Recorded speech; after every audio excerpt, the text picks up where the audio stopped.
예, 그래서 오늘은 미드텀 전에 마지막 시간입니다. 그래서 이제 여태까지 배웠던 딥러닝에 대한 것을 정리하면서 실제로 딥러닝을 여러분이 실질적인 프로젝트로 만들어갈 수 있는 여러 가지 예, 그 실용적인 방안들을 배우겠습니다. 그러니까 이것은 제가 여기다 제목을 Industrial Grade AI라고 했는데 여러분들이 회사를 만들어서 뭐 창업을 하시거나 혹은 여러분들의 뭐 회사에서 대기업이든 중소기업이든 벤처기업이든 여러분들이 실제로 상업적인 용도로 쓰는 AI를 만드실 수 있는 혹은 리서치 페이퍼를 위한 새로운 AI를 만드실 수 있는 수준의 그 내용이라고 할 수가 있습니다. 그러니까 여러분들이 여태까지 배우신 거는 어, 여태까지는 이제 기본적으로 운전으로 얘기하면 자동차를 쓴다고 할 때 운전으로 얘기하면 기본적인 뭐 조그만 세단을 운전하실 수 있는 거를 배운 겁니다. 그러니까 운전면허 학원에 가가지고서 여러분들이 그 운전면허를 따게 되면 최소한 뭐 그걸 타고 집 앞에 가까운 곳에 간다든가 뭐 아직 무서워서 부산까지 고속도로로 나간다 이런 건 못하더라도 기본적인 건 할 수 있겠죠. 아마 오늘 강의의 내용들을 여러분들이 배우시고 나면 대한민국 어디에 있는 데나 다 갈 수 있다. 그래서 이제 그 정도 알게 되면 에, 인공지능 활용 혹은 인공지능 개발에 면허증 정도는 받았다. 그러니까 여러분들이 전문 개발자는 안 되더라도 어, 그 개발 기획을 한다든가 아니면 기본적인 프로토타입을 만들어 가지고서 개발자한테 내가 만들고 싶은 게 이런 건데 당신이 이걸 그럴듯하게 상품으로 만들어 줄 수 있느냐 하는 뭐 컨셉추얼한 프로토타입을 보여준다든가 이런 거는 할 수 있는 수준이 될 거라고 생각합니다. 그럼 거기서 더 나가면 뭐냐? 이제 그냥 내가 뭐 아반떼 뒷트렁크에다가도 짐을 좀 실을 수 있죠. 근데 여러분들이 하다 보면 이사를 가야 되는 일이 생길 겁니다. 그럼 아반떼 하나 가지고서 뭐 이삿짐을 다 싣고 갈 수는 없죠. 그땐 트럭을 불러야 되죠. 그다음에 여러분이 또 뭐 F1 경주 트랙에 가서 뭐 이기겠다. 물론 여러분이 직접 그걸 하기는 힘들겠죠. 여러분이 F1 그랑프리에서 이제 우승하는 팀이 되려면 아마 그걸 프로페셔널하게 일생 동안 자동차 드라이빙만 한 사람을 여러분들이 예, 스카우트 해야 될 겁니다. 그래서 이제부터 여러분들이 더 배우셔야 될 것은 그런 특별한 용도 아니면 진짜로 세상에 없었던 AI 뭐 이런 거를 만들려면은 또 그러면 어떤 방법을 써야 되느냐 하는 것들을 이제 조금 우리 미드텀이 지나고 나면 배우게 될 겁니다. 그래서 그러면은 이제 뭐 F1 그랑프리용 자동차도 만들 수 있고 뭐 세상에서 가장 큰 뭐 화물을 운반할 수 있는 트레일러도 만들 수 있고 그런 거에 대한 기본적인 아이디어가 생길 거라고 생각해요.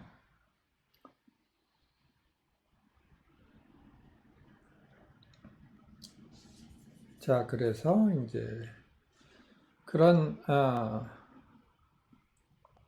첫걸음을 내딛어 보겠습니다. 일단 그거 하기 전에 여러분들이 일단 휴식 시간 후에 여러분들이 만드신 프레젠테이션을 한번 같이 볼 텐데 프로젝트 프로포잘이죠. 근데 실제로 이거는 example인데 어디서 가져왔냐면 그 미국에서 이제 스탠포드하고 MIT하고 그다음에 또 가장 강력한 AI 팀을 갖고 있고 뭐 어떤 통계에 보니까 그 세계적인 기업들이 AI 인재를 스카우트 하는데 대학 교수들도 이제 그 많은 타겟이 되죠. 그래서 가장 교수를 많이 뺏긴 학교로 유명한 카네기 멜론 유니버시티의 그 Introduction to Deep Learning 여러분 같이 대학원 강의가 아니라 학부 강의입니다. 학부 강의에서 이제 학부 학생들이 했는데 사실 솔직히 얘기하면 그 강의의 뭐 수학적인 수준이나 그 코딩의 수준이나 뭐 숙제 뭐 이런 거의 수준은 우리하고 비교가 안 될 정도로 어렵긴 합니다만 그런 학생들이 어떤 프로젝트를 했는지 한번 예를 보겠습니다.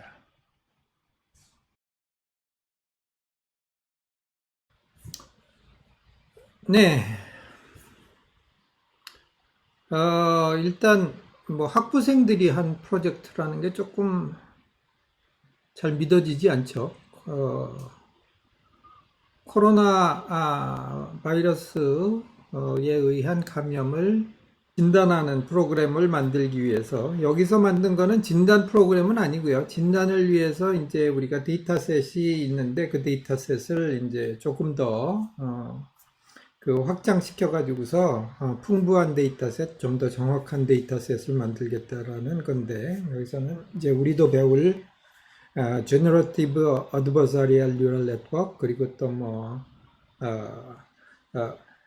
오토 엔코더 뭐 이런 것들을 베리에이셔널 오토 엔코더 이런 거를 사용해서 이제 뭐 해봤다 그런 얘기입니다. 뭐 어쨌든 여기 소리가 좀 잘 안 들렸을 수 있는데 원래 그 유튜브에 올라온 비디오가 그래요. 그러니까 이 학생들도 전부 여러분처럼 이제 유튜브 비디오로 자기네 프레젠테이션을 하고 있는데 상당히 지금 100만 원짜리 마이크를 안 쓰는 게 아니고 소리가 좀 후집니다. 근데 어쨌든 이걸 보면 이게 그냥 딥러닝에 대해서 하나도 모르고 들어온 학생들이 이제 한 학기 끝나고 나서 어느 정도까지 할 수 있느냐 하는 거를 잘 보여주는 거고 여러분들도 꼭 이거하고 경쟁하는 건 아니지만 이거에 버금가는 꽤 괜찮은 프로젝트를 할 수 있을 거다라고 제가 보장할 수 있습니다. 그러니까 여러분들이 조금 그 노력은 해야 되겠죠. 그렇지만 여러분들이 조금만 노력하면은 이와 같은 프로젝트를 할 수 있을 것이고요. 다음에 이제 개인적으로 Hello everyone, my name is Erin, and today we'll be talking about augmented diagnostic data using a hybrid V. 다음에 이제 이것은 이제 여러분들 개인으로 할 또 프로젝트에 관한 것입니다. 개인으로도 또 해야 돼 그러는데 뭐 사실 이게 그렇게 어려운 건 아니고요. 이 팀으로만 하게 되면은 원래 팀으로 하는 건 또 그렇게 하라는 겁니다. 뭐 어떤 프로젝트 기획은 누가 하고 그다음에 누가 코딩은 누가 주로 하고 하는데 여러분들도 경험을 해야 되니까 여러분들이 이런 걸 해볼 겁니다. 이게 무엇이냐? 카글이라는 거죠. 그래서 이 카글이라는 것은 그 데이터 사이언스의 컴페티션이에요. 반드시 딥러닝만은 아니고 그런데 여기에 많은 데이터도 있고 컴페티션이 있습니다. 실제로 돈을 많이 줍니다. 그래서 뭐 여기 있는 컴페티션에서 1등을 하면은 뭐 10만 달러도 받고 뭐 이런 상금이 붙어 있는 그런 컴페티션이고 굉장히 큰 상금이 붙는 경우도 있습니다. 그래서 여러분들이 이거를 해볼 수 있는데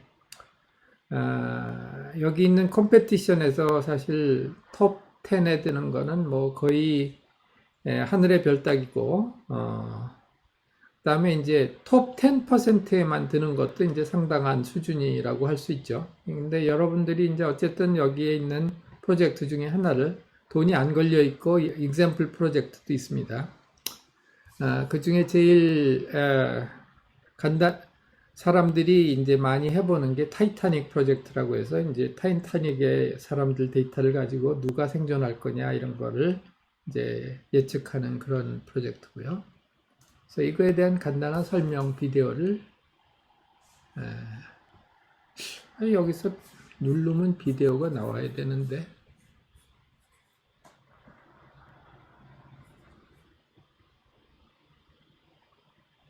뭐 대충 제가 설명했으니까 그럼 넘어가죠. 그 다음 비디오를 보겠습니다. Hi, this is Rachel, and I'm here to show you the Kaggle's platform. Today I'm just going to give you a quick tour of 3 places, and it is Datasets, Kernels, and Learn. So Datasets is our public dataset hosting platform. So these are public datasets that people have chosen to share on the platform. You can see that this top one here is CSV, so it's a comma separated value. There are 2 files for a total size of 9 megabytes. You can see that the license is unknown. This one is under the Open Database license. This one is under Creative Commons 4. It's been viewed 27 times. It has 6 comments, and there have been 33 kernels written on it. You can also see data sets that you've written, and if you upvote a data set, you can find it under the Favorites tab, along with all of the other data sets that you've upvoted. Kernels is our in-browser coding environment. Again, the landing page for kernels is going to be kernels that other people have written that you can read. You can see that this one has 5 visualizations. It's a notebook, which is a Jupyter notebook with additional structure around it that we provide. It is written in Python, and it has 51 comments. And just as with datasets, you can find your work under this tab, and then favorites are the ones that you've upvoted under this tab. And finally, I want to show you the Learn platform. So this is our data science educational courses. We have some in Python, beginner machine learning curriculum, Pandas, which is a package in Python to allow you to interact with tabular data, like spreadsheets. Data visualization, these courses are all in Python. SQL, which is a relational database language, that is written in Python. R, which is a language developed for statistics, and this includes the same content as the machine learning curriculum, but written in R rather than Python. Deep learning, also in Python, and then machine learning for insights. And that's just a quick tour of some of the things that a beginner might find very useful on the Kaggle platform. 네, 그렇게 해서 이렇게 상당히 유용한 그 내용들이 많이 있고, 그 다음에 이제 이 카글의 유튜브 채널도 있습니다. 그래서 뭐 예를 들면 어떻게 이제 프로젝트를 업로드 하느냐, 그래서 이제 컴페티션에 어떻게 참가하느냐 하는 거에 대한 설명도 친절하게 돼 있고, 그 다음에 뭐 상당히 쓸모 있는 머신러닝에 관한 여러 가지 기초적인 좋은 강의들도 있습니다. 굉장히 코믹하게 재밌게 만들어 있습니다.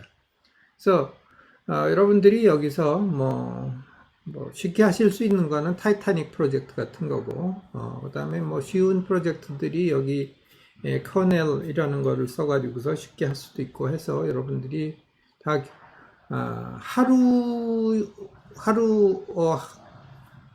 오후를 투자하면은 여러분들이 하실 수 있는 수준이기 때문에 요것들을 다 개인적으로 하나씩 해보는 거가 이제 개인 과제가 되겠습니다. 그렇게 하고요. Hi, this is Rachel. And 그다음에 그래서 오늘은 이제 결국 우리가 그 인더스트리얼 그레이드의 프로젝트를 어떻게 만들어 갈 거냐 하는 거에 대한 얘기를 하기 전에 이제 우리가 그 리더십에서 이제 어떤 사람이 미국 사람이 굉장히 잘 정리를 해놨는데 그걸 제가 좀 가져오고 이제 그 베이스에서 여러분과 같이 생각을 좀 해보겠습니다. 프로젝트에 대해서.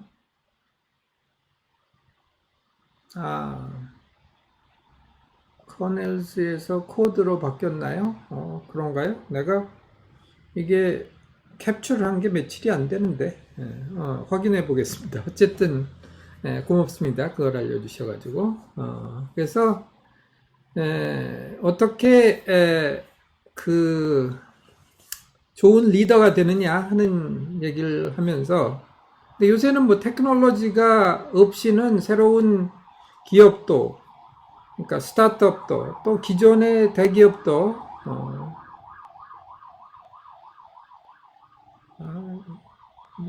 구급차가 지나가네요.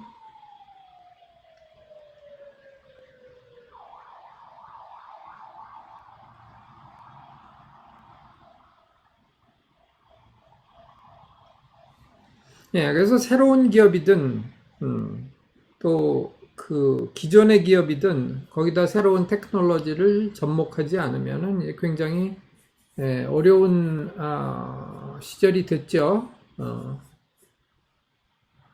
그래서 우리가 이런 세상에서 리더가 되기 위해서는 테크놀로지 비즈니스 혹은 뭐 테크놀로지가 아니라고 하더라도 어떤 그 상당히 복잡한 익스퍼티즈를 요구를 하는 비즈니스를 하게 됩니다. 그럴 때 여러분들이 어떻게 내가 전문가가 아닐 때 리더가 될 수 있느냐 하는 얘기를 이제 사람들이 많이 얘기하는데, 오히려 너무 전문가이면 리더가 되기 어렵다고 하기도 합니다.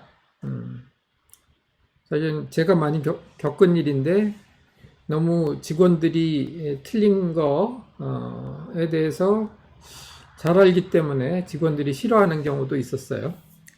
그런데 뭐 어쨌든 그런 건 특별한 케이스라고 치고, 여러분들이 어떤 분야의 그 전문적인 지식을 잘 모를 때 어떻게 이런 프로젝트를 성공적으로 이끌 수 있느냐 하는 걸 얘기할 때, 이제 기본적으로 사람들이 범하는 에러들이 있습니다. 그러니까 그 에러는 뭐냐면은, 내가 어떤 프로젝트에 인볼브 되기 위해서는 그거를 내가 뭐 지휘하고 뭐 감독하고 이러기 위해서는 모든 것을 다 알아야 된다. 익스퍼트가 되어야 된다. 근데 그럼 인생이 너무 짧겠죠. 잘 시간도 없고, 그 다음에 여러분들이 지쳐서 아무 일도 못하게 될 겁니다. 반대로 이런 경우가 있습니다. 내가 익스퍼트가 아니기 때문에 내가 그런 뭐 기술적이고 복잡한 문제에 대해서는 괜히 신경 쓸 필요가 없다. 그건 아는 사람한테 맡기고 나는 전혀 인볼브 될 필요가 없다. 그러니까 네가 알아서 해.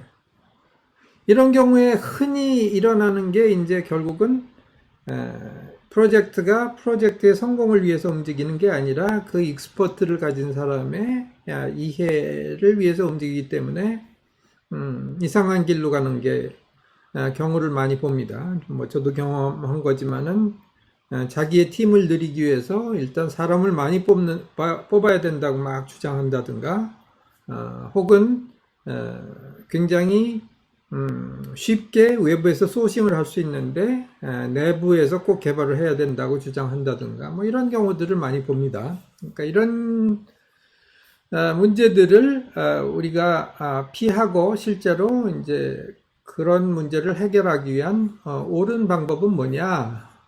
무슨 이런 겁니다. 내가 꼭 알아야 되는 것만 알자. 그러니까 도대체 뭐가 어떻게 돌아가고, 그 다음에 이게 뭐가 잘 된 거고 뭐가 잘못된 거, 그 퍼포먼스를 우리가 토론할 수 있는 수준까지 내가 올라가면 된다. 그래서 제가 목표하는 것은 적어도 이 강의를 여러분이 듣고 나가면은, 아무리 뭐 세계 최고의 전문가들이 모여있는 자리에서 여러분들이 같이 얘기를 하더라도 충분히 끼어들어가지고 참견할 수 있다. 두 번째는, 바보가 되는데 편해져라, 이런 얘기입니다. 진짜 바보는 아니고요. 그러니까 진짜 똑똑한 사람들의 특징이 뭐냐면, 바보 같아 보이는 질문을 좀 바보 같은 질문인 것 같지만 그러고서 뻔뻔하게 굉장히 잘합니다. 그리고 내가 그 질문을 할 때 핵심을 찔러서, 바보 같은 질문이긴 하지만 이라고 얘기할 때 그 질문을 핵심을 찔러서 할 수 있는 그런 능력을 내가 갖추면 된다. 제가 옛날에 그 좀 괜찮은 일을 해서 세계적으로 조금 주목을 받아서 미국의 벨 연구소에 아마 94년 뭐 그때쯤 됐을 것 같아요. 그 당시만 하더라도 지금은 이제 벨랩이라는 게 있었어라고 이제 젊은 세대들은 모르는 사람이 많지만, 1980년대까지만 해도 세계의 모든 그 유명한 학자들은 다 벨랩에 모여 있고, 벨랩이 이제 노벨상을 일본보다도 더 많이 타고 뭐 이랬던 시절이 있었죠. 그래서 AT&T 벨랩, 이라고 하면은 이제 뭐 학교에서 가르치기 싫은 세계 최고의 학자들이 모여 있는 곳이었어요. 제가 갔을 때는 이제 조금 그것이 내리막에 들어가기 시작할 때쯤 되긴 했는데, 그래서 가서 이제 제가 이 뉴럴 네트워크의 학습에 대한 이론을 이제 하나를 발표를 했는데, 그랬더니 사람들이 들어와서 막 질문을 하는데 제가 하고 싶은 얘기를 제대로 설명을 못했어요. 왜냐하면 제가 문제의 세팅을 설명하는 거에 대해서부터 사람들이 질문을 막 하는데, 정말 이렇게 세계적인 학자라고 하는 사람들이 이런 질문을 해도 되는 거야 라고 할 정도의 질문을 뻔뻔스럽게 다 해요. 근데 이 사람들의 생각은 뭐냐? 나는 세계적인 사람인데 나를 이해를 못 시키면 네가 설명 잘못하는 거다. 이런 생각이에요. 그러니까 여러분들도, 여러분이 리더라면 여러분들도 내가 저기 오 교수님 강의를 딥러닝을 들었다 이거야. 나를 이해를 못 시키면은 네가 설명 잘 못하는 거고, 네가 그 분야에 대해서 빠삭하지 못하기 때문에 쉽게 설명 못하는 거다 라고 생각하고 용감하게 질문해라. 그래서 이제 결국은 우리가 뭐를 목표로 하느냐, 그래서 모든 사람이 다 컨트리뷰트 해가지고서 최종 결과를 이끌어내는 데까지 여러분들이 이끌어가면 됩니다. 그것은 여러분들이 올바른 질문을 하고 올바른 코멘트를 해서 모든 사람이 좀 더 좋은 결과로 가깝게 가도록 유도를 하면 되는 거지, 여러분들이 코딩을 뭐 기가 막히게 잘해야 되는 건 아니죠. 근데 여러분도 몇 줄은 해봤어야 그 다음에 참견을 할 수 있다 이거예요. 그렇죠? 그래서 우리가 하고 있는 작업은 이런 거다 라는 얘기를 드리겠어요.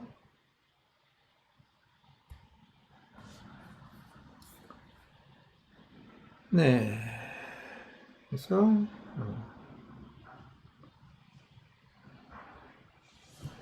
오늘 할 얘기에 이제 전반적인 그 볼격을 생각을 해보면,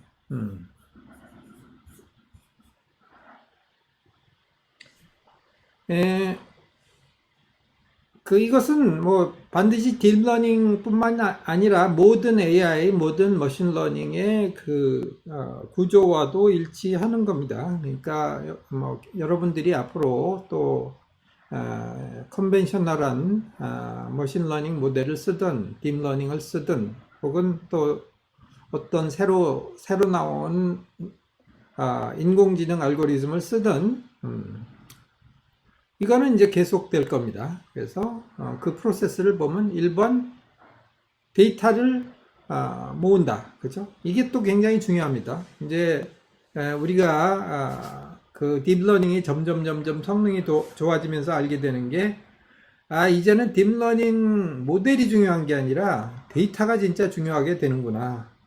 그건 원래 기본으로 돌아가는 얘기인데, 그래서 뭐 요새 앤드류 같은 사람도 이제는 데이터를 어떻게 잘 만드느냐 하는 게 모델보다 훨씬 중요하다, 뭐 이런 얘기도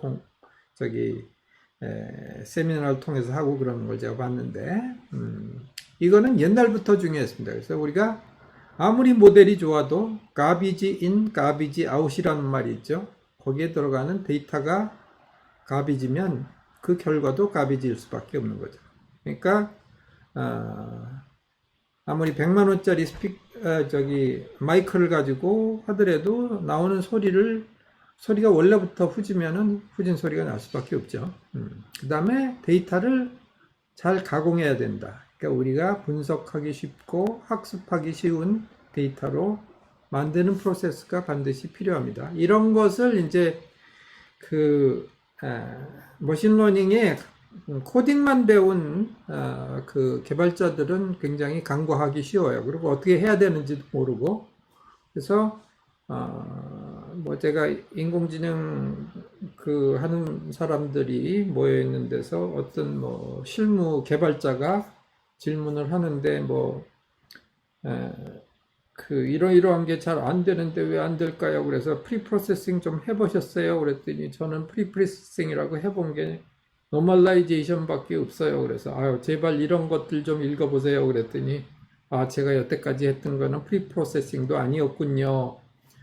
뭐 이렇게 대답을 하고 이제 고맙다고 하는 경우가 있었는데, 이런 것들이 이제 사실은 기본에 충실한 거고, 나중에 이제 실무에 들어가서 인더스트리얼 그레이드의 머신을 만들게 되면은 꼭 여러분들이 신경을 써야 되는 것들입니다.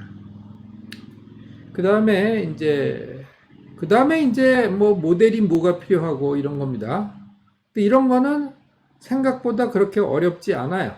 왜냐하면 이미 나와 있는 모델들이 좋은 모델들이 많이 있고 오픈소스가 나와 있고 하기 때문에. 근데 3번 파트만 열심히 뭐 이제 대학 입시 수능 공부하듯이 막 외우고 뭐 로드맵이라고 해서 하고 뭐 이런 사람도 있어요. 이런 사람들은 인더스트리얼 그레이드의 월드 레벨 퍼포먼스의 머신을 못 만듭니다. 왜냐하면 사실은 기본이 안 돼 있기 때문에. 그래서 이런 거를 이제 우리가 알고 있어야 되고, 그래서 어떤 모델들이 있느냐, 어떤 모델들을 앞으로 쓸 수 있느냐 하는 것은 우리 이 강의의 후반부에서 배우겠지만, 또 거기서 듣게 되면은 사람들이 이제 대개 그거를 뭐 기억을 하게 되고, 그 다음에 뭐 인터넷 조금 찾아보면 이제 알게 되기 때문에, 사실 여러분들이 우리 강의에서 배운 것 같은 기본적인 콘셉트를 이해하고 있다면 그건 그닥지 어렵지 않다. 그 다음에 트레이닝하고 테스트하고 한다. 그 모델을. 이제 오늘은 그 부분을 주로 이제 다뤄볼 거고요. 그 다음에 이제 마지막으로 우리의 퍼포먼스가 어떠하다라고 이밸류에이션 하고, 마음에 안 들면, 우리가 원하는 수준에 도달하지 못하면 그 다음 방법을 다시 되돌아가서 생각해 보는 거죠. 그럼 데이터가 나빴는가, 아니면 모델이 나빴는가, 아니면 뭐 트레이닝 프로세스가 틀렸었는가, 뭐 이제 이런 거를 생각해 볼 수가 있습니다.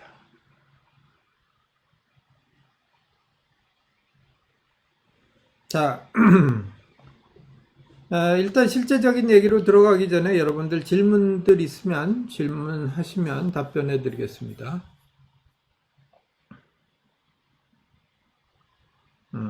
됐는가요? 여기까지 얘기하는 전부 다 모두 동의하시는가요?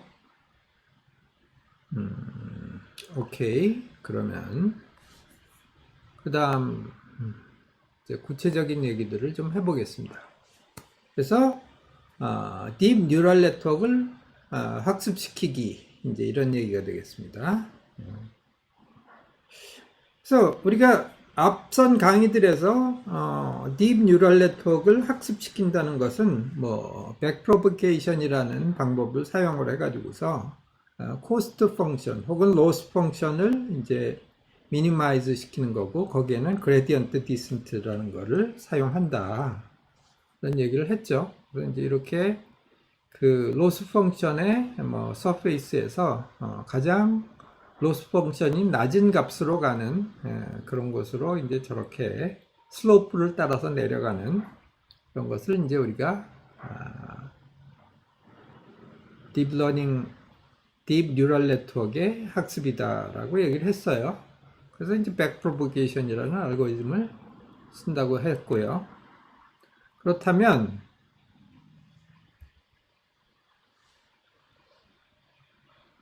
우리가 거기서 더 알아야 되는 게 뭐가 있을까? 그럼 된 거 아니야? 그렇게 여러분들 생각하기 쉽죠. 근데 단지 여기서 신경망의 학습이라는 것은 그레디언트 디센트와 백프로포게이션으로 다 해결되는 문제는 아니다. 뭘 알아야 되냐, 이런 얘기를 좀 해보겠습니다. 자, 아까 데이터가 굉장히 중요하다고 했죠. 데이터라는 것이 바로 인공지능을 학습시키는 이제 원천이 되는, 그 말하자면 쌀, 뭐 혹은 인공지능의 음식, 인공지능의 뭐 에너지원이 되는 거죠. 그래서 인공지능은 이제 우리가 example, 그러니까 트레이닝 example이라고 그랬죠. 혹은 뭐 데이터, 뭐 여러분들이 어떻게 부르든 이제 이것이 귀중한 쌀입니다. 이것을 이제 인공지능한테 주고 여러분들이 학습을 시켜야 되는데, 무조건 학습을 시킨다고 우리가 인공지능이 좋은 인공지능이 되는 게 아니겠죠. 얘가 어떻게 커가는가 하는 거를 잘 살펴보고 그다음에 좋은 방향으로 가도록 계속 이끌어야 됩니다. 그래서 일반적으로 학습을 시키고 그 결과가 학습하지 않은 문제들에 대해서 어떤 퍼포먼스를 가져왔는가 하는 것을 이제 알기 위해서 테스트 데이터라는 걸 남겨둡니다. 그래서 우리 위에 있는 그림에서 보는 것처럼 트레이닝 데이터와 테스트 데이터. 그래서 뭐 원래 이제 데이터를 수집할 때는 뭐 아무 차이가 없었는데 그 중에 일부를 트레이닝 데이터 셋 그리고 일부를 테스트 데이터 셋 이렇게 나누죠. 근데 이제 그거 이외에 밸리데이션 데이터셋이라고 하는 거를 또 남겨두기도 합니다. 밸리데이션 데이터라는 건 뭐냐? 혹은 디벨롭먼트 데이터라고도 해요. 우리가 사실 옵티마이즈 시켜야 되는 것은 어떤 모델이 있을 때 모델 자체를 데이터를 학습시켜서 그 모델로 최적의 결과를 얻어내는 거기도 하지만 그것만 가지고 되지는 않습니다. 그러니까 그 모델 자체가 우리가 잘못 선택했을 수도 있잖아요. 그죠?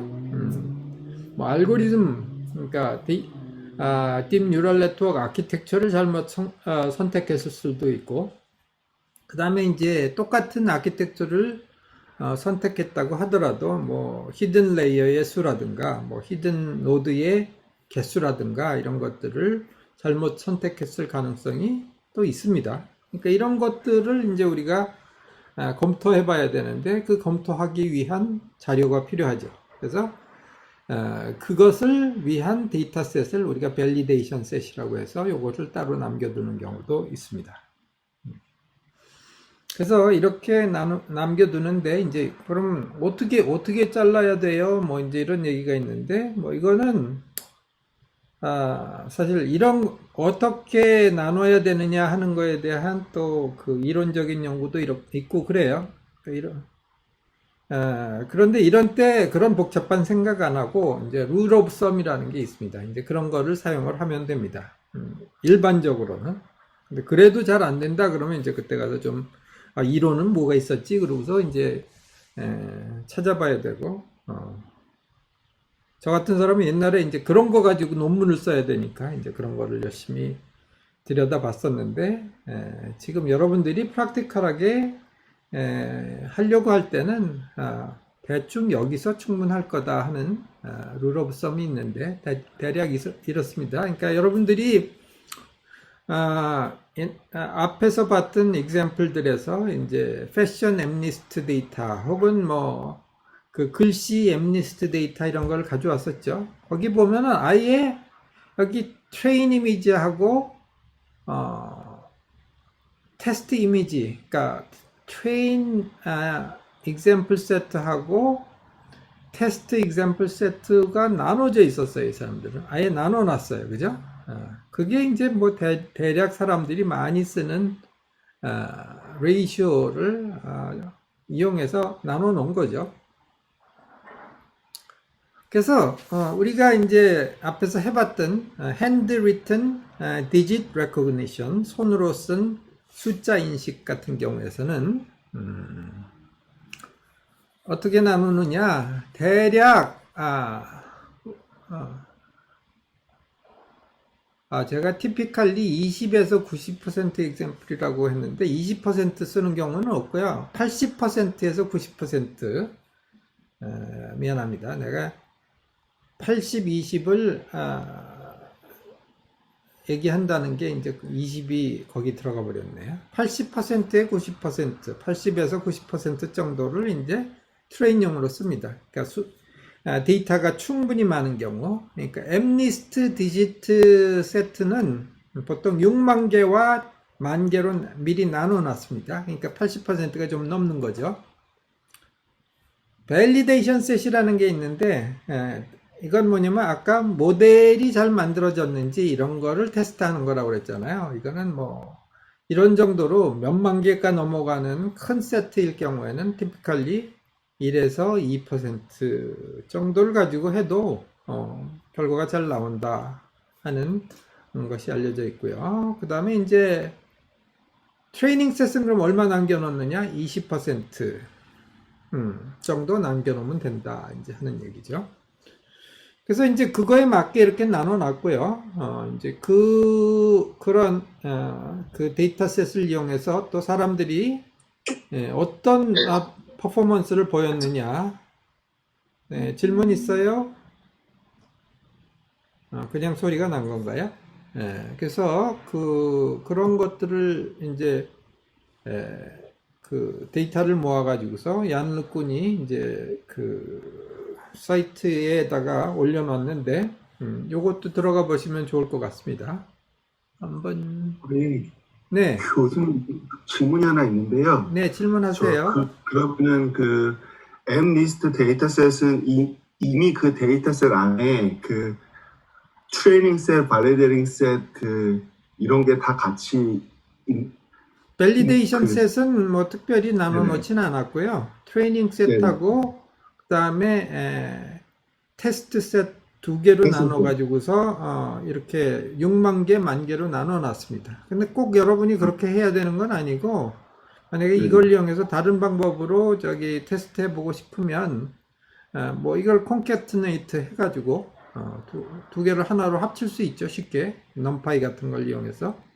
그 다음에 이제 다시 여러분 마음에 맞게 나누면 되죠. 또 밸리데이션 셋도 여러분 마음에 맞게 일부를 잘라서 나누면 되고요. 예, 알겠습니다. 네. 그 다음에 이제 그래서 이거는 rule of thumb, 그러니까 뭐 경험에 의해서, 그러니까 파레토의 법칙이라는 게 있죠. 모든 일은 80%의 모든 일은 20%의 중요한 부분에서 일어난다. 뭐 여러분 파레토의 법칙이라는 거 아세요? 예, 그죠? 뭐 전 세계 부의 80%는 20%의 상위 부자들이 갖고 있다. 뭐 이제 이런 거죠. 혹은 뭐 또 뭐가 있을까? 뭐 컴퓨터 코드에 버그가 있을 때 80%의 문제는 20%의 그 진짜 악성 버그에서 다 생긴다. 뭐 이제 이런 겁니다. 그러니까 그런 파레토의 법칙하고 이거하고 무슨 뭐 상관관계가 있다는 그런 뭐 특별한 증명은 없지만 어쨌든 80, 20으로 나누면 뭐 그다지 나쁘지 않다라는 건 알려져 있습니다. 그 다음에 이제 크로스 밸리데이션이라는 게 있는데, 내 모델이 좋은지 안 좋은지 하면서 이제 밸리데이션 셋을 나눠서 쓰면 트레이닝 세트가 줄어드니까 좀 억울할 수가 있죠. 이거, 가뜩이, 그러니까 특히 이제 데이터의 양이 작을 때는 굉장히 귀중한 숫자가 됩니다. 그 트레이닝 셋이 커지면 커질수록 이제 성능이 좋아질 텐데, 이 밸리데이션 하느라고 그 중에 일부를 버리기 싫어요. 그럴 때는 이거를 몇 개로 나눈 다음에, 예를 들면 여기서 3개로 나눴습니다. 3개로 나눠서 3분의 2는 트레이닝 하는데 쓰고, 3분의 1은 밸리데이션 하는데 쓰고, 그 다음에 이제 또 순서를 바꿔서 다른 놈을 밸리데이션으로 쓰고, 또 순서를 바꿔서 또 다른 놈을 밸리데이션으로 쓰고, 이렇게 하는 방법이 있습니다. 이거를 크로스 밸리데이션이라고 하고요. 이제 뭐 개수가 K개가 되면 K-fold validation 뭐 이렇게 부릅니다. 이제 이런 방법을 이용해서도 내가 설정한 모델이 잘 맞는가 하는 것을 이제 테스트해 보기도 합니다.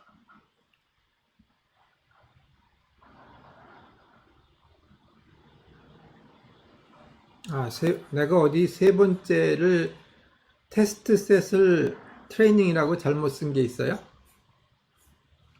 그랬나 보다. 그러네요. 이거 제가 고칠게요. 알려줘서 고맙습니다. 나도 이게 뭐, 한동안 딥러닝 강의를 안 하다가 이제 새로 만들어서 하다 보니까는 첫 해라서 이게, 타이포들이 꽤 들어갑니다. 알려주시면 언제든지 교정을 하겠습니다. 그래서 모델에 대해서 얘기하자면 일단 아키텍처 얘기는 나중에 가죠. 뭐 알고리즘 그런 거에 따라서 아키텍처, 딥러닝 모델 자체가 생긴 그 형태 자체가 완전히 달라지는 경우는 이제 나중에 얘기하고, 우리가 뭐 멀티레이어 퍼셉트론이라는 걸 사용한다 했을 때도 거기에 굉장히 많은 자유도가 있습니다. 그래서 그 모델 자체에 성격을 그 결정하는 파라미터들이 있습니다. 일반적으로 이제 우리가 하이퍼가 안 붙은 그냥 파라미터라고 하면, 우리가 딥러닝에서는, 딥 뉴럴 네트워크에서는 웨이트들을 얘기합니다. 웨이트가 모든 걸 결정하죠. 그죠? 웨이트가 어떤 값을 가지느냐 하는 것이 이제 딥러닝, 딥 뉴럴 네트워크의 아웃풋을 결정하는 것이기 때문에, 그 웨이트들의 값을, 적절한 값을 찾아내는 게 학습이고, 파라메타를 결정하는 프로세스라고 이제 우리가 부릅니다. 그래서 뭐 최근에 이제 만들어진 세계에서 가장 큰 딥 뉴럴 네트워크가 있는데, 그게 뭔지 여러분 기억하세요? 제가 언급하고 지나갔는데,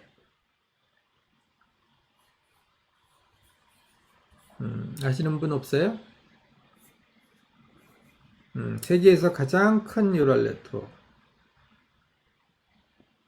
지금 현재 이제 세계 최대의 그거 NLP, Natural Language Processing Neural Network인데 GPT-3라고 합니다. 일론 머스크가 만든 그 공익 AI 회사 에서 만들었죠. 그래서 OpenAI.com, 아니 OpenAI라고 하는 회사에서 만든 인공지능입니다. 근데 이것이 왜 세계에서 제일 크냐 얘기할 때 여기에 파라메터가 몇 개냐 하는 것을 얘기합니다. 그 파라메터가 몇 개라는 건 뭐예요? 여기 딥 뉴럴 네트워크로 얘기할 때 웨이트의 개수가 몇 개냐 하는 얘기가 이제 바로 파라메터의 수가 되고요.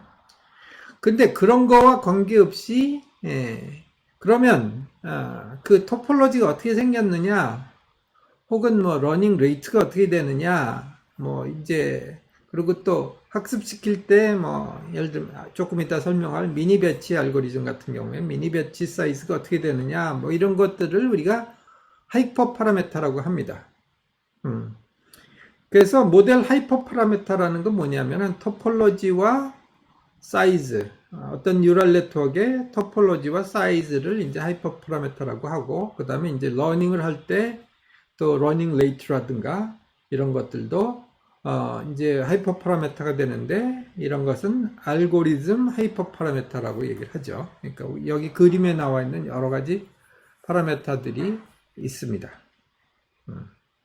그래서 이런 것들을 우리가 결정을 해야 되는데, 이런 것들도 대개 보면은 여러분들이 조금 하다 보면은 룰 오브 썸이 정해져 있고, 그 다음에 여러분들이 예제 코드들을 보면 그 중에서 이제 가장 뭐 합리적인 것들을 선택해서 사용하고 있기 때문에 대충 남들이 많이 쓰는 거를 쫓아서 하면 큰 문제는 없다.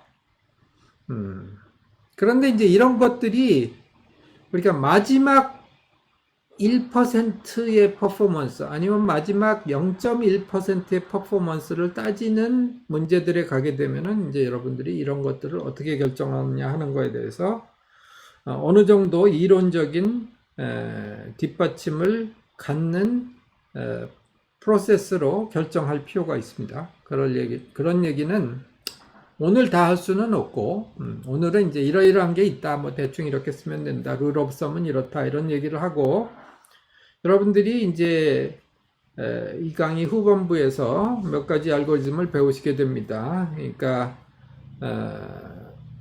첫 번 단계는 본격적인 컴퓨터 비전을 위한 컨볼루셔널 뉴럴 네트워크, 그 다음에 두 번째는 내추럴 랭귀지 프로세싱을 위한 시퀀스 투 시퀀스 모델, 이제 그 다음에 세 번째는 그 새로운 이미지라든가 이런 걸 생성하기 위한 Generative Adversarial Neural Network, GAN이라고 보통 부르죠. 요새 아주 핫하죠. 그래서 이 세 가지 아키텍처와 그 다음에 이제 뭐 나중에 잠깐 뭐 최근 유행하는 트랜스포머 이런 GPT 뭐 이런 여러 가지 모던 아키텍처들에 대해서 뭐 이제 얘기를 조금씩 하고 갈 겁니다. 그런데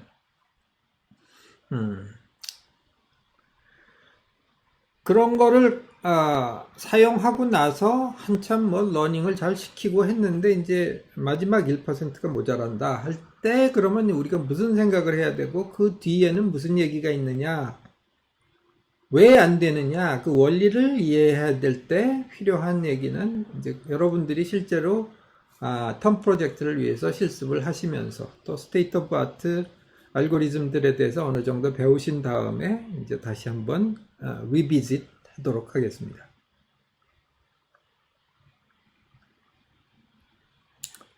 그래서 모델을 우리가 텐서플로우에서 결정할 때 대충 이런 걸로 결정을 하죠, 여러분이.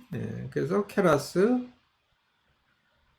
sequential 하면은 이제 레이어를 sequentially 이렇게 쌓는 그런 아키텍처를 얘기하는 거다. 그다음에 flatten이라는 거는 뭐 이미지 같이 넓적한 데이터를 이제 쭉 잡아 펴는 거다. 뭐 그다음에 이제 뭐 완전히 fully connected 된 레이어를 만들 때는 dense라는 걸 쓴다. 뭐 이제 이런 거는 여러분들이 이제 대충 아시게 됐을 겁니다. 뭐 제가 이 하나하나의 API에 대해서 자세히 설명을 드린 적은 없지만 이건 뭐 사람들이 그냥 상식적으로 보면 짐작이 되는 것들이죠. 그리고 이제 여기 액티베이션 펑션들이 있다 할 때 여기 바로 히든 레이어의 개수를 몇 개로 결정하느냐 이런 것들이 바로 아주 티피컬한 하이퍼 파라미터입니다. 클래스의 수가 10개이기 때문에 우리가 원 핫 엔코딩을 한다고 할 때는 아웃풋 레이어는 10개가 될 수밖에 없고 인풋은 28 by 28의 이미지로 들어오기 때문에 이건 어떻게 손댈 수가 없죠. 그러니까 레이어가 딱 이렇게 히든 레이어가 하나만 있는 투 레이어 뉴럴 네트워크를 가지고 할 때는 요거가 이제 굉장히 중요한 하이퍼 파라미터가 되는 거죠. 그럼 왜 128개가 필요한데? 뭐 64개는 안 되는 건데 512개로 하면은 더 잘 나오지 않을까? 이런 것들이 이제 우리가 여기서 대충 감을 잡고 가야 되는 내용인 거죠. 오케이? 그 다음에 이제 여기도 있습니다.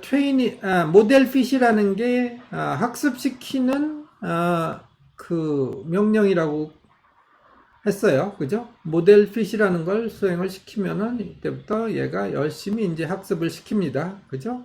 여기서 그러면 트레인 이미지를 몇 개 쓰고 뭐 그 다음에 이포크는 몇 개를 하고 뭐 이제 이런 것들이 다 하이퍼 파라미터가 되는 거죠. 그러니까 여기에다가 모델 핏이라는 것에 갖다 집어넣은 이포크가 5입니다 하는 것도 하이퍼 파라미터가 되는 거고요. 자, 그래서 이제 하나하나 여기에 관계되는 얘기들을 좀 해보겠습니다. 이 내용이 굉장히 많기 때문에 사실 그 콜세라 같은 데서는 이런 내용들을 쭉 취급하는 것이 4주간 코스로 되어 있습니다. 근데 그거 우리가 오늘 하루에 하는 거니까 아무래도 문과생 배경인 분도 많으시고 한데 이제 모든 거를 다 잘 이해할 수는 없을 것 같고 굉장히 오늘 지나고 나면 아유 머리 아파라고 이제 또 다시 생각하시는 분들은 많을 텐데 근데 하나를 또 다 잘 이해하려고 하면 이제 우리가 또 그때는 편미분도 쓰고 뭐 그다음에 그 통계 인퍼런스 얘기도 해야 되고 뭐 그런 거죠. 그러니까 또 그렇게 되면 또 너무 어려워지니까 이제 우리가 대략 직관적으로 저는 이제 직관이라는 거를 굉장히 믿는 사람인데, 그러니까 우리가 그림을 보면서 직관적으로 이해할 수 있는 방법을 최대한 오늘 이용해서 여러분들한테 여러 가지 문제점들에 대해서 설명을 해드리겠습니다. 그래서 첫 번째는 어쨌든 학습이라는 게 그레디언트 디센트 방법을 써가지고서 로스 펑션이라는 거를 미니마이즈 하는 거다.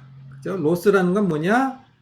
타겟 아웃풋과 내가 내고자 하는 아웃풋의 차이를 이제 우리가 효율적으로 설명하는 함수를 로스라고 한다. 로스 펑션이라고 한다 하는 거죠.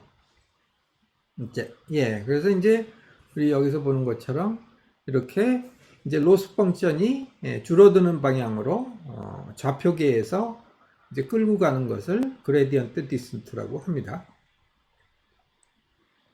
근데 그레디언트 디센트를 하는 방법도 굉장히 많은 베리에이션이 있어요. 그래서 그 중에 어떤 방법을 쓰느냐 하는 것을 이제 우리가 생각했던데, 배치 그레디언트 디센트라고 하는 말이 있습니다. 이건 무슨 얘기냐? 우리가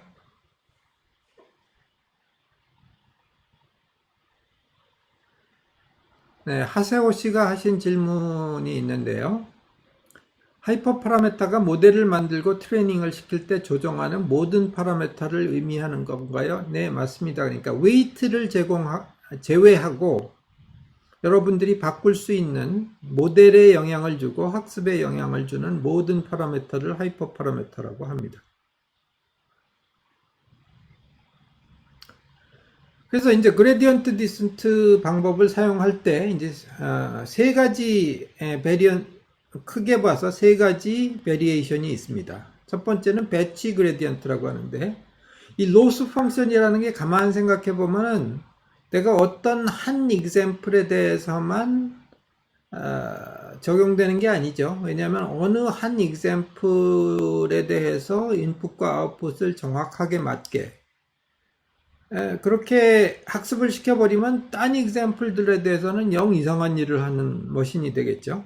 그러니까 우리가 로스 펑션이라는 거는 모든 example, 모든 트레이닝 데이터셋에 대해서 옵티마이즈를 해야 됩니다. 그러니까 그러면은 데이터셋 1, 데이터셋 넘버 2, 3, 4, 5 각각에 대해서 로스 펑션을 계산해서 그거를 다 합친 다음에 그거를 미니마이즈 해야 되겠다. 썸이나 혹은 뭐 평균 로스 펑션을 미니마이즈 해야 될 겁니다. 그거를 말 그대로의 데피니션 그대로 미니마이즈 하는 거를 배치 그레디언트라고 합니다. 배치라는 거는 모든 트레이닝 셋 배치 전체를 우리가 미니마이즈 한다. 근데 그렇게 되면 무슨 문제가 있을까요? 무슨 문제가 있을까요? 배치 그레디언트의 문제점. 효율성 저하. 네. 비싸요. 네, 맞습니다. 시간이 오래 걸릴 것 같습니다. 다 맞습니다. 이게 아무리 GPU를 가지고 패럴렐로 계산한다고 하더라도 앞에 MNIST 데이터셋만 하더라도 7만 개잖아요. 그 중에 이제 6만 개 가지고 트레이닝 한다고 그럴 때 어떤 한 example에 대해서 미니마이즈 할 때보다 7만 배 시간이 걸립니다.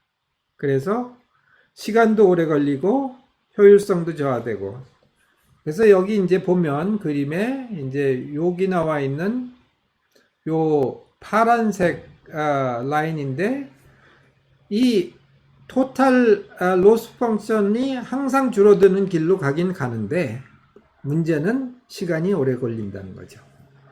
그래서 이제 스토캐스틱 그레디언트 디센트라는 것이 있는데, 그건 뭐냐면 하나하나의 example들에 대해서 그냥 example 하나하나마다 그냥 계산을 하는 겁니다. 그러면 이거 영 엉뚱한 데로 가면 어떡하냐? 여기서 이제 막 이제 헤매고 있죠. 헤매고 있지만 하나를 계산하는데 시간이 적게 걸리기 때문에 그 대신 러닝 레이트를 굉장히 작게 해가지고서 그냥 하나씩 줄여보자. 그럼 어차피 한 바퀴 돌면 대충 그 결과로 평균되지 않겠느냐 하는 것이 스토캐스틱 그레디언트 디센트입니다. 그러면 하나하나의 example들에 대해서 로스 펑션을 계산해서 움직일 때는 방향이 좀 랜덤하게 되겠죠. 그러니까 스토캐스틱, 랜덤한 그레디언트 디센트다 이런 얘기죠. 그렇지만 나중에 지나고 나면은 결과적인 평균이 될 거니까. 근데 미니 배치 그레디언트는 뭐냐? 그게 아니고 그렇게 하기에는 너무 위험하다. 뭐 어디 이상한 데로 갈지도 모르겠다. 왜냐하면 로컬 미니마도 있고 뭐 이 브랜치 포인트도 있고 할 수 있기 때문에 그래서 나는 그렇게 하지 않고 예를 들면 전체 example 세트를 100개로 나눠서 혹은 10개로 나눠서 이렇게 학습을 시키겠다라고 하는 것이 이것이 미니 배치 그레디언트 방법입니다.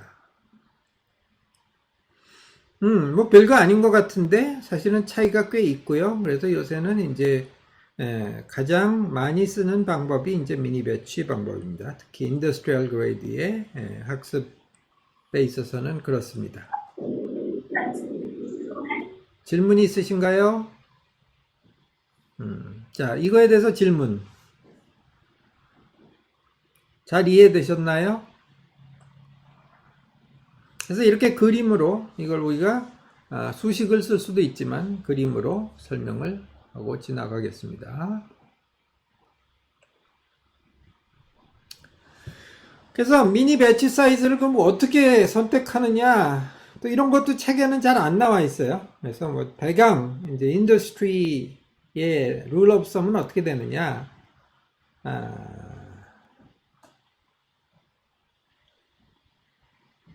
대략 그러니까 뭐 그 응교수의 이제 주장에 의하면 뭐 근데 대략 이 정도가 맞을 것 같아요.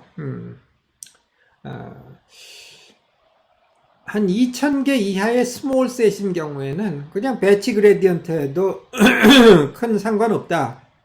근데 요새는 GPU나 TPU가 워낙 커지고 좋아져 가지고 뭐 한 10,000개까지도 별 상관없을 것 같아요. 그래서 그런 때는 그냥 배치 그레디언트 쓰면 된다. 라지 셋이면 어떡하냐. 그러니까 적어도 뭐 10만 개 뭐 이렇게 넘어가는 그 빅데이터가 되겠죠. 그런 경우에는 배치 사이즈를 이제 보통 64개에서 512개 씁니다. 근데 이것도 뭐 별 적어 없어요. 제가 보기에는 큰 저기가 아니고 왜냐하면은 그 엔비디아의 GPU 가지고 하잖아요. 근데 쿠다 프로세서가 대개 이런 거에 배수로 돼 있어요. 그러니까 쿠다 프로세서의 그 수에 맞춰서 하면 되는데 요새는 또 쿠다 프로세서도 점점 커져요. 그래서 뭐 요새 A100인가 하는 이제 TPU가 나왔는데 그건 몇천 개죠. 그러니까 제 생각에는 미니 배치 사이즈로 제일 좋은 게 뭐냐? 내 GPU 혹은 TPU의 프로세서 개수를 잘 이용해서 뭐 그거하고 똑같이 하던가 그거의 반씩 하던가 아니면 4분의 1씩 하던가 이 정도 하면은 아주 계산이 잘 될 것 같아요. 그럼 아주 효율적으로 멀티 프로세서를 사용할 수 있죠. 그죠? 이런 거는 내가 보기에는 아마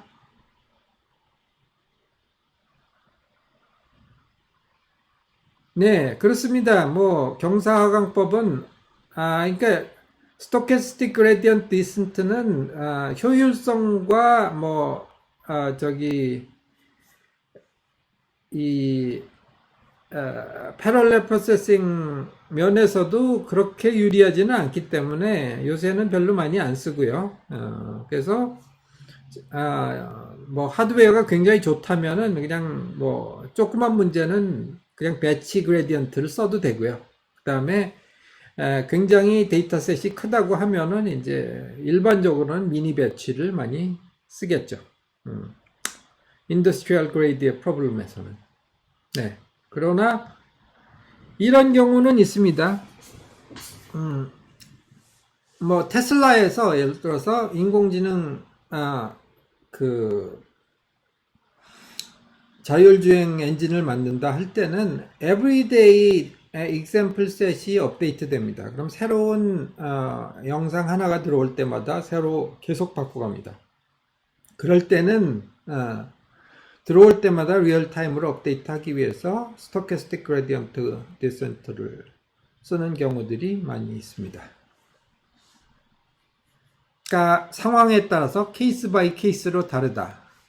근데 그 결과로 미니 배치를 썼을 때는 코스트 펑션 그러니까 토탈 코스트 펑션이 되겠죠. 토탈 로스 펑션이 모노토니컬리 디크리즈 하는 게 아니라 줄어들었다 커졌다가 이런 식으로 이제 불규칙하게 움직인다는 거죠.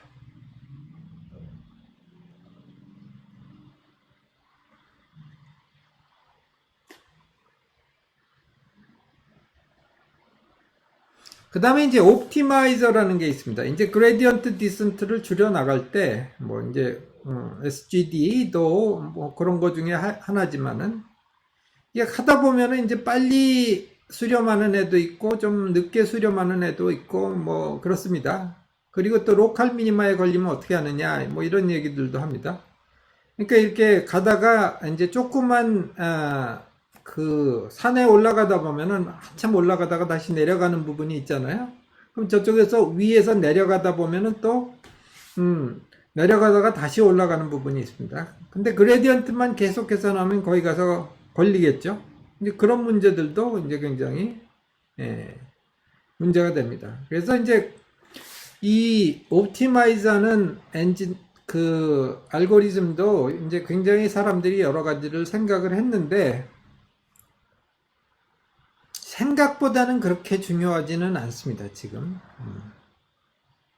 네. 그러니까, 그래서 이제 이것들을 굉장히 시리어스하게 이 딥러닝을, 어플리케이션 하는 사람들이 굉장히 열심히, 공부를 했어요. 그런데, 저는 이제 이론하는 사람으로, 이런 얘기를 90년대부터 했어요. 그거 다 해봤자 나중에 가면은 별 차이 없다. 그 얘기는 제가 나중에 또 좀 여러분들이 하고 나면은 이제 설명을 할게요. 이제 거기에는 뭐 이제 디멘저널리티 리덕션이라든가 뭐 VC 디멘전이라든가 뭐 example 개수에 따른 러닝 커브라든가 이런 뭐 이제 골치 아픈 얘기를 좀 해야 되는데 그러나 기본적으로 볼 때는 요새는 웬만한 여기 나와 있는 것 중에서 요새 가장 많이 쓰는 게 아담이라는 건데 이런 것들을 많이 쓰는 거를 쓰면 뭐 비교적 빨리 미니멈으로 갑니다. 그런데 문제는 뭐냐면 진짜 로컬 미니마에 걸리거나 로컬 미니보다 훨씬 더 많은 게 플래토예요. 플래토. 그레디언트가 갑자기 제로가 돼서 어디로 갈지를 모르는 거예요. 이제 이런 문제들이 더 중요하다. 그래서 지금은 워낙 하드웨어가 빨라졌기 때문에 이런 거의 차이는 나중에 보면은 거의 영향을 안 미친다라고 하는 것이 이제 오정훈 교수가 30년 전부터 주장했던 내용인데 실제로 요새는 그렇게 되고 있는 것 같아요.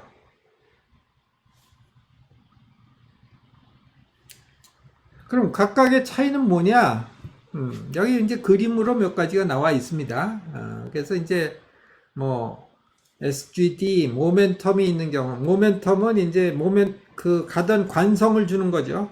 그래서 이쪽 방향으로 가고 있었으면 이제 로컬 미니마에 도달하면은 그레디언트가 제로가 되잖아요. 그럼에도 불구하고 계속 가게 만드는 거죠. 그러면 약간 낮은 언덕이 있으면은 넘어가겠죠. 근데 그러다가 언덕이 낮지 않고 아주 높으면 어쩔 거야? 못 올라가죠? 그러니까 그것도 그렇게 큰 도움이 안 돼요. 그래서 그러면 뭐 어떻게 하느냐? 이제 뭐 여러 가지 트릭을 써가지고서 랜덤하게 이쪽 저쪽으로 이제 움직이게 만드는 여러 가지 트릭들을 갖다가 집어넣는데 이게 여기 나와 있는 것들이에요. 그리고 또 하나 하는 트릭 중에 하나는 이게 그레디언트가 방향에 따라서 값이 굉장히 많이 차이 날 수가 있어요. 그러니까 어느 한쪽 방향으로는 그레디언트가 굉장히 크고 어떤 그 옆쪽 방향으로는 거의 0이고 뭐 이런 경우들이 많이 있어요. 그런 경우에는 사실 문제가 많이 됩니다. 왜냐하면 그런 고약한 위치에 가서 스톡될 가능성이 많아지죠. 그런 경우에는 어떻게 하느냐? 노멀라이즈라는 거예요. 그래서 이쪽 방향 그레디언트, 저쪽 방향 그레디언트 이런 것들이 대략 이제 비슷하게 만들어주고 뭐 이런 것들을 하는데 그런 것들을 다 이제 그 조합을 해가지고서 이제 여기 이렇게 여러 가지를 만든 건데 하도 많이 나와가지고서 이런 거 가지고 논문 쓰는 저기 그 어플리케이션 오리엔티드 저희 학자들이 되게 많은데 저는 대부분 이런 거는 큰 의미 없다. 그 중에 이제 근데 그러다가 그 중에 누가 이제 딱 이거 해보니까 되게 잘 되더라라고 어느 게 찾아지죠. 그러면 이제 그것들을 사람들이 막 쓰는 거죠. 그래서 그것이 이제 요새 가장 많은 사람들이 쓰는 게 아담이라는 거라는 거죠. 그래서 대충 그림으로 보면 이런 거예요. 그러니까 이런 다른 알고리즘 여러 가지 트릭을 어떤 걸 썼느냐에 따라서 이렇게 가는 길이 조금씩 달라진다.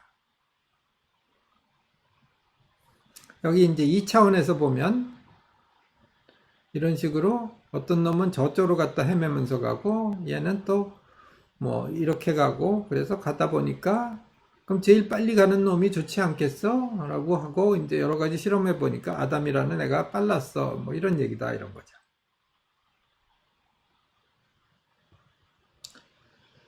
그래서 이제 그거가 바로 어떻게 결정을 하느냐. 모델 컴파일이라는 부분이 이제 그 모델의 하이퍼 파라미터를 이제 어사인하는 API입니다. 그래서 API라는 게 뭐냐? 그러니까 이게 하이 레벨로 이제 제가 여기서 말로 설명하고 있는 거를 안에 있는 프로그램들한테 그냥 파라미터 몇 개를 지정해 주는 걸로 알려주는 거죠. 그래서 여기서 이제 우리 보면은 옵티마이저는 아담 옵티마이저를 써라. 그리고 이제 로스는 스파스 카테고리컬 크로스 엔트로피를 써라. 뭐 이런 건데 사실은 이 로스나 뭐 이런 것들도 또 다 여러 가지 콘텍스트가 있고 또 사람들이 여러 가지를 트라이를 해봤고 해죠. 그래서 이제 그런 것들도 그러면 또 내 문제에는 어떤 게 가장 적합한가 뭐 이제 이런 것들을 이제 검토해 봐야 되는데 이것들도 다 또 거기서 거기기 때문에 요새 누가 어떤 문제에 뭘 많이 쓰는가 보고서 그냥 찾아서 쓰면 된다. 그런데 진짜로 문제에 봉착했을 때는 이제 그런 원리를 알고 따져봐야 된다. 이런 얘기인데, 뭐 그런 정도까지 여러분들이 봉착하는 일은 별로 없으시리라고 봅니다. 그래서 이제 오늘 설명하는 정도의 룰 오브 썸 가지고 큰 문제가 없을 거다.